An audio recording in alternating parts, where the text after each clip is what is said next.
Hi, welcome back to my channel. ఈరోజు కథ పెళ్లి సంతకం 32వ భాగాన్ని వినేద్దాం.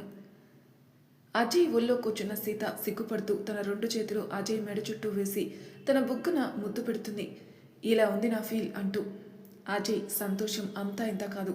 సీత ముద్దు పెట్టేసరికి తనంతా ఫీల్ అయ్యాడో తెలుస్తుంది. అంటే నేను ముద్దు పెడితే కూడా సీత ఫీల్ అయింది అని. అంతే. అలాగే సీతని గట్టిగా హాక్ చేసుకుంటాడు. అలా వాళ్ళిద్దరూ అంతా హత్తుకొని ఉండగానే వాళ్ళ రూమ్లోకి ఒకరు ఎంట్రీ ఇస్తారు. అజయ్, సీత ఒక్కసారిగా ఉలిక్కి పడతారు. వాళ్ళ గదిలోకి ఎవరో రావడం చూసి సీత కంగారుగా లేచి నిలబడుతుంది. అజయ్ కోపంగా వచ్చిన వాళ్ళని చూస్తూ, ఎందుకు మా గదిలోకి వచ్చారు, మా ప్రైవసీ ఎందుకు డిస్టర్బ్ చేస్తున్నారు అంటాడు. వల్లి అజయ్ని చూస్తూ ఏడుస్తూ, ఎందుకు బాబా నన్ను దూరం పెడుతున్నావు, నాతో ఎలా ఉన్నావు, నీకు గుర్తుకు రావడం లేదా, నువ్వు నన్ను ఎంత ఇష్టపడ్డావు, అలాంటిది నన్ను మర్చిపోయి సీతను అలా ఒళ్ళో కూర్చోబెట్టుకుని ముద్దులు పెడుతున్నావు, నాతో సరదాగా అంతా తీర్చేసుకున్నావు, ఇప్పుడు సీతతో మొదలు పెట్టావా అని ఏడుస్తుంది. అజయ్ చిరాగ్గా చూసి, నీతో నేనుండడం ఏంటి, నువ్వు ఎవరో నాకు తెలీదు, నువ్వంటేనే నాకు చిరాకు, నా సీత నాకే సొంతం, నా సీత గురించి మాట్లాడితే బాగోదు, మర్యాదగా నా రూమ్లో నుంచి వెళ్ళు. వల్లి సీతను చూస్తూ, అక్క కాపురమే కూల్చావా, ఎప్పుడు అజయ్ నా ప్రేమ కోసం తిరిగాడు, ఇప్పుడు గతం మర్చిపోయాడు అని అతనితో అన్నీ మొదలు పెట్టావా, పడుకోవడం కూడా అయిందా అని సీతని కసిగా తిడుతుంది. అక్క అలా మాట్లాడుతుందని ఊహించలేక ఆ మాటలకి సీత బాగా హర్ట్ అవుతుంది. తన ఒక్క మాట కూడా మాట్లాడలేకపోతుంది. తనకు తెలియకుండానే కళ్ళ వెంట నీళ్లు వస్తున్నాయి. అజయ్ సీత కళ్ళలో నీళ్లు రావడం చూసి వల్లిని జుట్టు పట్టుకుని గోడకేసి కొడతాడు. వల్లి అబ్బా అని అరుస్తుంది. ఎప్పటిలాగో ఇంట్లో వాళ్ళందరూ అజయ్ గదిలోకి ప్రత్యక్షమవుతారు. అజయ్ వల్లిని వదలకుండా అలా గోడకు కొడుతూనే ఉన్నాడు. అందరూ కలిసి అజయ్ని విడిపిస్తారు. మళ్ళీ ఎందుకొచ్చావే అజయ్ గదిలోకి అని తల్లి అరుస్తుంది. ఎందుకు రాను, ఇది నా రూమ్, అజయ్ నావాడు, ఏదో మర్చిపోయాడని దూరంగా ఉంటున్నాను, అది మాత్రం అజయ్తో అన్నీ ఎంజాయ్ చేస్తుంది, నేను ఒప్పుకోను, అది దూరంగా ఉండాలి అజయ్కి. మహాకోపంగా వల్లిని లాక్కెళ్తుంది బయటికి.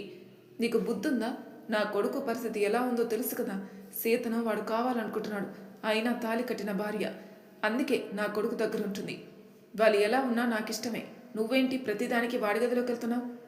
అత్త, సీత అజయ్తో కలిసిపోయినా నేను ఊరుకోను, నేనేంటో చూపిస్తాను, నాకు అజయ్ బావు కావాలి, మర్చిపోయాడని ఊరుకున్నాను, సీతను అలా మీరందరూ కలిసి అజయ్ గదిలోకి తోసి అజయ్తో సంసారం చేయిస్తున్నారు, అజయ్ సీతతో ఉన్నా తన గుర్తొచ్చాక సీతను వదిలిపెట్టి బయటికి వెళ్ళగొడతాడు. వల్లి అలా మాట్లాడుతుందో లేదో వల్లి చెంప మీద ఒక చేయి పడుతుంది. వల్లి గిర్రన తిరిగి కింద పడుతుంది. ఎదురుగా వాళ్ళ నాన్న నిప్పులు కక్కుతూ చూస్తున్నాడు. ఏంటి, ఏం మాట్లాడుతున్నావు, సీతను మెడలు పెట్టి గెంటేస్తాడా, నీ చెల్లిది అది, నీకు బంధం లేదా, చెల్లిని అలా అంటున్నావంటే ఇంకా నీ దృష్టిలో మేం పనికిరాం, నువ్వు ఎంతకైనా తెగిస్తావని నాకు తెలుసు, నువ్వు మా అందరి బంధాల కోసం రాలేదు, అజయ్ కోసమే వచ్చావు, నేను చూస్తాను సీతను ఎలా బయటకు పంపిస్తావు. మనోహర్ వచ్చి రమేష్ని పక్కకు తీసుకెళ్తాడు. ఎందుకలా వాదులాడుకోవడం, ఆ పిచ్చిదానికి ఏమీ తెలియట్లేదు, వదిలే, అజయ్ మంచిగా అయ్యాక అన్నీ మాట్లాడుకుందాం, అందరూ ఏమీ పట్టించుకోకండి అని అందరికీ సర్ది చెప్తాడు. సీత ఏడుస్తూ అలానే నిలబడుతుంది. అజయ్ దగ్గరకు వచ్చి తన కళ్ళ నీళ్లు తుడుస్తూ సీత ముఖాన్ని చేతిలోకి తీసుకుని ముద్దులు పెడుతూ, నువ్వు దాని మాటలు తప్పు పట్టుకోకు, నువ్వు నాదానివి అని తన గుండెలకి హత్తుకుంటాడు. ఆ స్పర్శకి ఉక్కిరి బిక్కిరి అవుతుంది సీత. అలాగే కాసేపు ఉండి మెల్లగా అజయ్ నుంచి దూరం జరిగి, బావా మీరిలా ఉంటే కుదరదు, మీ మైండ్లో ఏం జరుగుతుందో చెప్పండి, దాని ప్రకారం మనం వెళ్దాం, మీరు చదువుకున్నది ఏమిటి అని తెలుసా అని అడుగుతుంది. అజయ్ అప్పుడు ఆలోచనలో పడతాడు. తను ఏం చదువుకున్నాడో గుర్తుకు రాదు. సీత అని పిలిచి, నీకు ల్యాప్టాప్ ఇవ్వనా అని అడుగుతుంది. సీత తన ల్యాప్టాప్ ఇస్తుంది. తనకేం తెలుసో అన్ని ల్యాప్టాప్లో చూస్తున్నాడు. సీత వర్క్ ఏంటో అని అడుగుతాడు. సీత తన ల్యాప్టాప్ వర్క్ చూపిస్తుంది. ఆ వర్క్ అంతా చేస్తున్నాడు అర్జయ్. సీత హ్యాపీగా ఫీల్ అవుతూ, చూసారా మీలో చాలా టాలెంట్ ఉంది, నాతో జాబ్కి వస్తారా అని అడుగుతుంది. కళ్ళన్నీ చిన్నగా చేసి చూస్తూ, అంటే నువ్వు జాబ్ చేస్తావా అన్నాడు. అవును, మీరు కూడా జాబ్ చేసేవారు. తన కబోర్డ్లో ఉన్న అజయ్ ల్యాప్టాప్ తీసుకొచ్చి అతని ముందు పెడుతుంది. తన పాస్వర్డ్ అజయ్ గుర్తుకు రాదు. సీత కూడా ఆలోచిస్తుంది. నేను మీ పాస్వర్డ్ ఓపెన్ చేస్తాను అని చెప్పి వాళ్ళ అక్క పేరు కొడుతుంది, ఓపెన్ కాదు. వాళ్ళ అక్క బర్త్డే డేట్ కొడుతుంది, ఓపెన్ కాదు. ఎవరి పేరని థింక్ చేస్తుంది. సీత చేతిలో నుంచి తన ల్యాప్టాప్ తీసుకుని తనకి నచ్చింది ఓయ్ సీత అని కొడతాడు. అంతే, ల్యాప్టాప్ ఓపెన్ అవుతుంది. సీత షాక్ అవుతుంది. అంటే మంచిగా ఉన్నప్పుడు నా పేరు ఎందుకు పాస్వర్డ్ పెట్టుకున్నాడు అని. అజయ్ సీతను చూసి నవ్వుతూ, చూసావా సీత, నీ పేరే నా పాస్వర్డ్ అని అప్పుడు ఓపెన్ చేస్తాడు. అందులో ఆఫీస్ వివరాలన్నీ ఉంటాయి. వాళ్ళకి మెయిల్ పంపిస్తాడు అజయ్. సీత అయితే అక్క పేరు ఉండాలి కదా, నా పేరు ఎలా పెట్టుకుంటాడు అని ఆలోచించి వాళ్ళ బావ పక్కన కూర్చొని, నాకు ఇంకా 4-5 డేస్లో కాలేజ్ నుంచి ఎగ్జామ్స్ ఉన్నాయి, నేను ప్రిపేర్ కావాలి, నేను రోజు వెళ్ళి ఎగ్జామ్స్ రాసేసి వస్తాను. అయితే నేను కూడా వస్తాను ఎగ్జామ్కి. పో బాబా, మీరు ఆల్రెడీ జాబ్ చేస్తున్నారు, నేను కాలేజీలో చదువుతున్నాను, మధ్యలో జాబ్ వచ్చిందంతే, మీరు నన్ను పంపించాలి, నేను వచ్చే వరకు మీ ల్యాప్టాప్లో వర్క్ చేసుకోండి. 4-5 డేస్ ఉంది కదా, అప్పుడు ఆలోచించాందలే. ఎందుకో ఆ వర్క్ చేస్తుంటే అజయ్కి కొంచెం హెడేక్ స్టార్ట్ అవుతుంది. తల పట్టుకుని కూర్చుంటాడు. కళ్ళను మూసుకొని బాగా ఒత్తిడిగా అనిపిస్తుంది. ఏదో అయినట్టు అనిపిస్తుంది. వెంటనే ల్యాప్టాప్ని పక్కకు తోసేసి సీత ఒడిలో కళ్ళు మూసుకొని పడుకుంటాడు. కాసేపు అలా రిలాక్స్ అవుతాడు. అలాగే నిద్రపోతాడు. సీత కొంచెం భయం అనిపిస్తుంది. తన ఫోన్లో నుంచి కౌశిక్కి మెసేజ్ చేస్తుంది అజయ్ పరిస్థితి. కౌశిక్ రిప్లై ఇచ్చి, రేపు ఒకసారి కలవమ్మా, నువ్వు ఒకసారి ఆఫీస్కి రావాలి అంటాడు. ఓకే అని మెసేజ్కి రిప్లై ఇస్తుంది. అజయ్ పడుకున్నాక మెల్లగా పక్కకి జరిపి బయటకు వచ్చి వాళ్ళ అమ్మ దగ్గరికి వెళ్ళి, అమ్మ, నాకు ఎగ్జామ్స్ స్టార్ట్ అవుతాయి, నేను రాయాలి, నేను బావకి చెప్పాను, ఓకే అన్నాడు. మీరు మాత్రం నేను లేనప్పుడు బావని ఎవరు డిస్టర్బ్ చేయొద్దు. ఎవరు ఎందుకు డిస్టర్బ్ చేస్తారమ్మా, చేస్తే మీ అక్క చేయాలి, అయినా అది ఆ టైంలో ఆఫీస్కి వెళ్తుందిలే. సీత అనన్య దగ్గరికి వెళ్తుంది. అనన్య వాళ్ళ బామ్మతో హ్యాపీగా ముచ్చట్లు పెడుతుంది. సీత వెళ్ళేసరికి అనన్య సీతని చూసి, ఏంటి మా అన్నయ్య వదిలేశాడా నిన్ను? మీ అన్నయ్య పడుకున్నాడు, ఏంటి సంగతి, చాలా హ్యాపీగా ఉన్నావు? ఎందుకో హ్యాపీగా అనిపించింది, ఉన్నాను. అనన్య, నేను రేపు ఆఫీస్కి వస్తాను, కౌశిక్ అన్నయ్య ఒకసారి రమ్మని చెప్పాడు. మరి అన్నయ్య కూడా నీతో పాటు వస్తాడా? మీ అన్నయ్య ఏమి రాడు, ఎగ్జామ్స్ అని చెప్పాను, ఎగ్జామ్ అని చెప్పి వస్తాను. ఇంకో విషయం, మీ అన్నయ్యకి తన వర్క్ కొంచెం ఐడియా ఉంది, తన ల్యాప్టాప్ ఇచ్చి చెక్ చేసుకున్నాడు, కొంచెం హెడ్ఏక్ అనిపించి పడుకున్నాడు. ఆ వర్క్ ఏంటో తెలుసుకుంటే మీ అన్నయ్య ఇంట్లో నుంచే వర్క్ చేయొచ్చు. అంత ఊహించుకోకు, వర్క్ చేస్తుంటే హెడ్ఏక్ వచ్చి ఇంకేదైనా జరుగుతుంది, గతం గుర్తొచ్చేస్తాడేమో, కానీ అన్నయ్యకి సీరియస్ అవుతుంది, బాగోదు, ఇప్పుడు వర్క్ చేయాల్సిన అవసరమే లేదు అంటుంది. చూద్దాం, మేబీ వర్క్ చేస్తుంటే ఏమైనా గతం గుర్తుకు రావచ్చు కదా.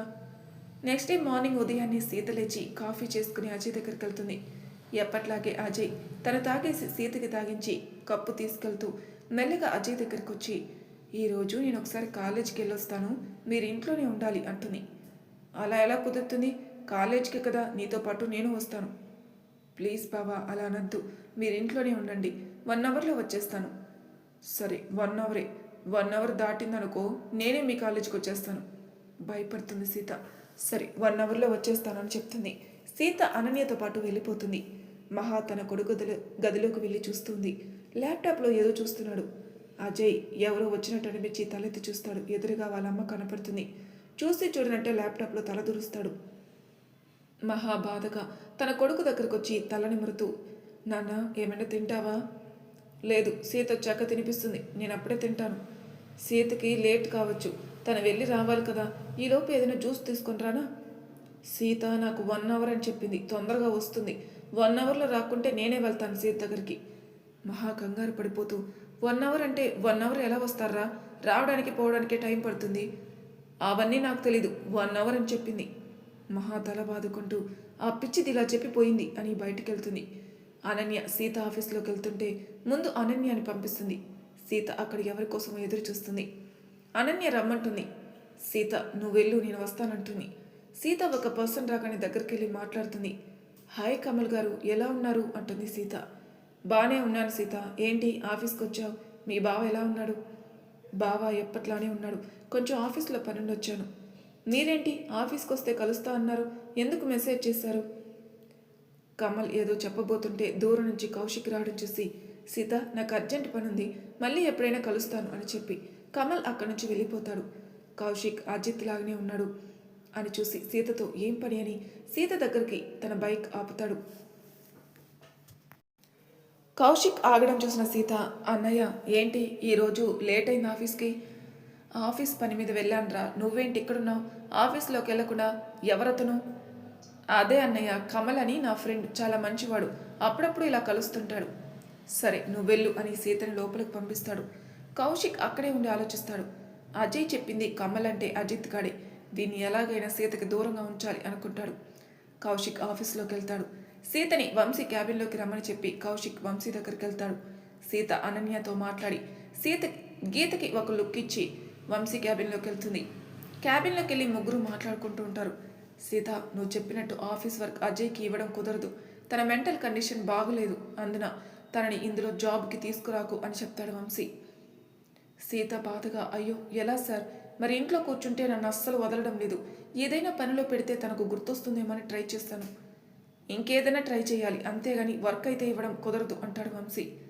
సరే సార్, ఇంకా అజయ్ మైండ్ని ఇంకా దేని మీదకైనా మార్చడానికి ట్రై చేస్తాను అంటుంది.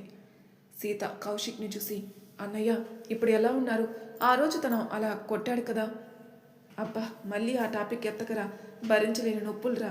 అమ్మ దగ్గరికి వెళ్ళి రెస్ట్ తీసుకున్నాను అని చెప్తుంటే వంశీ నవ్వుతుంటాడు. కౌశిక్ వంశీని గుర్రుగా చూస్తూ, నవ్వండి, వీడియో అయితే ఉంది కదా, తర్వాత చెప్తాను వాడి సంగతి. సరే సీత, నువ్వు వెళ్ళిపో అని తన క్యాబిన్ నుంచి వెళ్తూ మళ్ళీ సీతని పిలిచి, సీత, ఇందాక మాట్లాడిన అతను కమల్ అన్నావు కదా, అతని డీటెయిల్స్ ఏమైనా తెలుసా నీకు? అంతగా తెలియదన్నయ్య, అప్పుడప్పుడు ఒకసారి కలుస్తాడు, నాకు కొన్ని విషయాలు హెల్ప్ చేశాడు, అందుకే మాట్లాడుతున్నాను. తన బిహేవియర్ అంతా నాకు నచ్చింది అంటుంది. సరేరా, జాగ్రత్త, కొత్త పరిచయాలు పెట్టుకోకు అని చెప్పి కౌశిక్ వెళ్ళిపోతాడు. సీతకు అర్థం కాదు కౌశిక్ అలా ఎందుకన్నాడు. వంశీని చూసి, సార్ నేను వెళ్తాను, అజయ్ సార్కి 1 అవర్ అని చెప్పాను, నేను వెళ్ళకుంటే ఇక్కడికే వచ్చేస్తాడు. సీతకి ఇంటి నుంచి వర్క్ చేసుకునే విధంగా చేసుకోమని చెప్పి పంపిస్తాడు. వంశీ నవ్వుతూ వెళ్ళు అని చెప్పి సీతను పంపిస్తాడు. సీత ఓకే అని ఇంటికి బయలుదేరుతుంది. అప్పటికే 1.5 గంట అవుతుంది. ఇంటి నుంచి బయలుదేరి అజయ్కి పిచ్చ కోపం వచ్చేస్తుంది. హాల్లో కోపంగా తిరుగుతున్నాడు. వెళ్ళాలని వెళ్తుంటే అందరూ కలిసి ఆపేస్తున్నారు. అందరినీ తిట్టి అక్కడ సామాన్లన్నీ పగలు కొడుతున్నాడు. నేను చెప్పాను 1 అవర్ అంది, నేను వెళ్తాను అంటే మీకేంటి ప్రాబ్లం? అది కాదు అజయ్, వచ్చేస్తుంది, తను ఆటోలో రావాలి కదా, టైం పడుతుంది, ఆటో దొరికిందో లేదో. అందుకే చెప్తున్నాను, నేను దగ్గరుండే తీసుకొచ్చుకుంటాను, తను ఎందుకు కష్టం, మీరు నన్ను పోనిస్తే నేను వెళ్తాను. కాసేపు చూసి నేను కూడా వస్తానంటుంది మహా, అప్పుడు ఇద్దరం కలిసి వెళ్దాం. అవసరం లేదు, మీరెవరు అసలు? ఏదో సీత చెప్పిందని నేను మీతో మాట్లాడుతున్నాను. సీతకి ఎందుకు ప్రాబ్లమ్స్ ఇస్తున్నారు? నేను తనతో వెళ్తే జాగ్రత్తగా ఇంటికి తీసుకుని వస్తాను కదా అని హాల్ అంతా చిందరవందర చేస్తుంటే మనోహర్కి రమేష్ ఇద్దరు ఓపిక భరిస్తున్నారు. వీడికి సీత అంటే అంత పిచ్చా, ఎలా మైండ్లో ఫిక్స్ అయిందో అర్థం కావటం లేదే. ఇంతలో సీత ఇంట్లోకి వస్తుంది. హాల్ అంతా చూసేసరికి అక్కడ ఏం జరిగిందో అర్థమై అందరినీ చూస్తుంది. కౌసల్య సీతని కోపంగా చూసి, ఏంటి ఇంతసేపు వెళ్ళావు? ఇక్కడ ఎంత టైం అయిందో తెలుసా? అజయ్ అంత రచరచ చేస్తున్నాడు. సీత అజయ్ని చూస్తుంది. అజయ్ కోపంగా సీత దగ్గరకు వచ్చి, నువ్వు 1 అవర్ అన్నావు, 2 అవర్స్ వెళ్ళావు, నీకు ఏదైనా అయితే ఎలా? నేనే దగ్గరుండి తీసుకెళ్తానన్నాను కదా నిన్ను, ఇంకోసారి బయటికి పంపించను అని సీత చేయి పట్టుకుని గదిలోకి వెళ్తాడు. అప్పుడు అందరూ అమ్మయ్య అనుకుని ఊపిరి తీసుకుంటారు. కౌసల్య మహా హాల్ అంతా నీట్ చేసే పనిలో పడతారు. రమేష్ వాళ్ళ బావని చూస్తూ, ఏంటి బావా ఇలా ఎన్ని రోజులు? సీతను ఒక క్షణం కూడా వదలట్లేదు, తనకి విసుగొస్తుంది కదా, కానీ ఓపికగా ఉంటుంది. ఏమీ చేయలేం, వాడి మైండ్లో సీత మాత్రమే ఫిక్స్ అయింది. ఏదో ఉంది, సీతకేదో జరగబోతుందని భయం ఉన్నట్టుంది. అదే ఇప్పుడు సీతను కాపాడేందుకు ఆలోచిస్తున్నాడు. అందుకే సీతని ఎక్కడికి పంపించట్లేదు. మంచిగా ఉన్నప్పుడు సీతకేదో ప్రాబ్లం వస్తుందన్నట్టు అనుకున్నాడేమో. రమేష్ కూడా ఆలోచించి కరెక్టే అని ఛ అంటూ అందరూ రిలాక్స్ అవుతారు. అజయ్ సీతను కోపంగా గదిలోకి లాక్కెళ్ళి గోడకు లాక్ చేసి, ఏంటి ఎక్కువ చేస్తున్నావు? 1 అవర్ అని ఎంతసేపు వెళ్తున్నావా? నీకేదైనా ప్రాబ్లం అయితే ఎలా? నేను దగ్గరుండి తీసుకొస్తానన్నాను కదా, ఎందుకు నన్ను వదిలేసి వెళ్ళావు? సీత అజయ్ కళ్ళలోకి చూస్తూ మౌనంగా తలదించుకుంటుంది. నా కళ్ళలోకి చూడు, నేను అడిగిన దానికి సమాధానం చెప్పు అని సీత నడుం మీద చేతులేసి గట్టిగా ప్రెస్ చేస్తాడు. సీతకి బాధగా అనిపించి అబ్బా అంటుంది. అయినా అజయ్ వదలడు. తన చేతిలో సీత నడుము నలిగిపోతుంది. సీత అజయ్ని చూసి, ఇలా చేస్తారా బావా ఎవరైనా? చేస్తాను, నాకే హక్కుంది, నువ్వు నా దానివి, నా సీతవి, నేను మాత్రమే టచ్ చేస్తాను అని సీత ఊహించని విధంగా అజయ్ సీత పిదాల్ని అందుకుంటాడు. సీత కళ్ళు తెరిచి అలాగే చూస్తుంది. అజయ్ చూస్తూనే కిస్ చేస్తున్నాడు. ఎంతగా అంటే తన ప్రేమ ఎంత ఉందో అంత చూపిస్తున్నాడు సీతకి. మొదటి ముద్దు అజయ్తో పరవశించిపోతుంది. అజయ్కి సీత రెస్పాండ్ కాకపోవడంతో మెల్లగా తన పెదవిని కొరుకుతాడు. సీత ఒక్కసారిగా ఉలిక్కిపడి అజయ్ని తోసేస్తుంది. తన పెదవి నుంచి బ్లడ్ వస్తుంటే చేయితో తీసుకుని అజయ్ని కోపంగా చూస్తుంది. అజయ్ తనకేమీ పట్టనట్లు బ్లడ్ వచ్చేదంతా తనే నోట్లోకి పిలుచుకుని మళ్ళీ ముద్దుని కొనసాగిస్తాడు. సీతకి ఎంత ఫీల్ అవుతూ అజయ్కి సహకరిస్తుంది. అజయ్ సీత సహకరించగానే హ్యాపీగా ఇంకా ముద్దు గాఢతని పెంచుతాడు. తనకి శ్వాస తీసుకోవడం ఇబ్బంది అవడం చూసి అజయ్ సీతని వదిలేస్తాడు. సీతని మరింత గట్టిగా హత్తుకుని కళ్ళలోకి చూస్తూ, ఈ ముద్దు నువ్వు ఎప్పుడు మర్చిపోలేవు. అంత ఇదిగా ఇచ్చాను. నువ్వు నా నుంచి దూరం అయిపోలేవు. సీత అజయ్ని నెట్టేసి గదిలో నుంచి బయటికి వస్తుంది. అజయ్ నవ్వుకుంటూ బెడ్ మీద పడుకొని రిలాక్స్ అవుతుంటాడు. బయటికి వెళ్ళిపోయిందల్లా మళ్ళీ సీత గదిలోకి వస్తుంది. గదిలోకి వచ్చి అలాగే అక్కడ సోఫాలో కూర్చుంటుంది. మళ్ళీ వచ్చిన అజయ్ సీతను చూసి, ఏంటి వెళ్ళావు కదా, మళ్ళీ ఎందుకు వచ్చావు అని నవ్వుతూ అంటాడు. సీత అజయ్ నవ్వుని మైమరిచి చూస్తూ, మీరు చేసిన పని ఏమైనా బాగుందా బావా? చూడండి పెదవి ఎలా కొరికారు.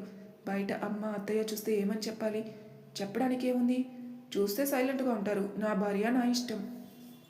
సీత షాక్ అవుతుంది. భార్య అనగానే అంటే తనకు గుర్తుందా అని. ఏంటి అలా చూస్తున్నావు? ఇందాక ఏమన్నావు బావా? ఏమన్నాను? నా భార్య నా ఇష్టం అంటే నేను మీకు భార్యనని తెలుసా? అజయ్ కోపంగా సీత దగ్గరకు వచ్చి చేయి పట్టిలాగి, అసలు ఏమనుకుంటున్నావే? భార్య కానిదే ఇంత చనువుగా ఉంటానా? పెళ్లి చేసుకోకుండా ఒక గదిలో ఉంటామా? అయినా ఇంట్లో వాళ్ళని అందరినీ మీ అమ్మా నాన్న అని చెప్తున్నావు కదా. పెళ్లి కానిదే మన ఇద్దరిని ఒక గదిలో పెడతారా? నైట్ పడుకుంటున్నాం, అలా ఉంచుతారా మీ పేరెంట్స్? మా పేరెంట్స్ అయినా కూడా నాకు తెలుసు నువ్వు నా భార్యవని, నా సీతవి నువ్వు. అజయ్ చెప్తుంటే సీత ఇంత కళ్ళు వేసుకుని చూస్తుంది. చూసింది చాలే, నీ భర్త అన్నేనే కదా నాతో ఇలా ఉంటున్నావు? అవును అని తలూపుతుంది. మరి ఎందుకు వచ్చింది నీకు ఆ డౌటు? అంటే మీరు మర్చిపోయారేమో అనుకున్నాను. ఉరిన్నట్టు చూస్తాడు. నేను నిన్ను మర్చిపోవడమే? నువ్వు నా సీతవి, నేను నీ అజయ్ని. మన ఇద్దరి మధ్యలో ఎవరు రారు. వచ్చినా ఊరుకోను, వాళ్ళని చంపేస్తాను అన్నాడు. సీత భయపడి, అయ్యయ్యో అలాంటి పని మాత్రం చేయకండి. మన ఇద్దరి మధ్యలో ఎవరు రారు. మీరు అలా క్రూయల్గా అయిపోవద్దు, రిలాక్స్ అవ్వండి. అజయ్ పెదవుల్లో నవ్వు వచ్చేస్తుంది. నవ్వుతూ సీత పెదాల మీద అంటినట్టుగా తన పెదాలతో ముద్దు పెడతాడు. ఆ స్పర్శకి హార్ట్ బీట్ వేగం పెరిగిపోతుంది. సీతకి ఏదో ఆలోచనలో పడుతుంది. అజయ్ సీత కంగారం చూసి తన ఎద మీద అజయ్ చేయి వేసి, హార్ట్ బీట్ పెరిగిందా సీత? నువ్వు నా పక్కన ఉంటే నాకు అలాగే ఉంటుంది. మనమిద్దరం ఒక్కొక్క అడుగు ఎంతో మధురంగా ఉండాలి, ఎంతో స్వీట్ మెమరీగా మారాలి. అందుకే దేవుడు మనిద్దరికీ రాశాడు. ఎప్పుడు నువ్వు నా చేయి వదలద్దు, ప్రామిస్ చేయి అంటాడు. సీత అజయ్ని చూస్తూ అలాగే బిగుసుకుపోతుంది. అజయ్ మాటలకి అజయ్ సీత కళ్ళలోకి చూస్తూ, నా మీద నమ్మకం లేదా? సీతకి అజయ్ కళ్ళలోకి చూస్తూ అజయ్ చేతిలో చేయి వేస్తుంది. ఎప్పటికీ నీ చేయి వదలనని. అలా చేయి వేసిందో లేదో సీత ఫోన్ మోగుతుంది. ఆ నెంబర్ని చూసి సీత ఫోన్ లిఫ్ట్ చేయాలనుకుంటుంది. కానీ ఎందుకో అజయ్కి ఆ పేరు చదవగానే ఎక్కలేని కోపం, ఇరిటేషన్, సైకోలాగా మారిపోతాడు. మరి తర్వాయి భాగంలో ఏం జరగబోతుందో నెక్స్ట్ ఎపిసోడ్లో తెలుసుకుందాం. అంతవరకు నా ఛానల్ సబ్స్క్రైబ్ చేయని వాళ్ళు ప్లీజ్ సబ్స్క్రైబ్ చేసుకోండి, లైక్ చేసి షేర్ చేయండి. మీ అభిప్రాయాలు నాకు కామెంట్ రూపంలో తెలియజేయండి. Thank you for listening.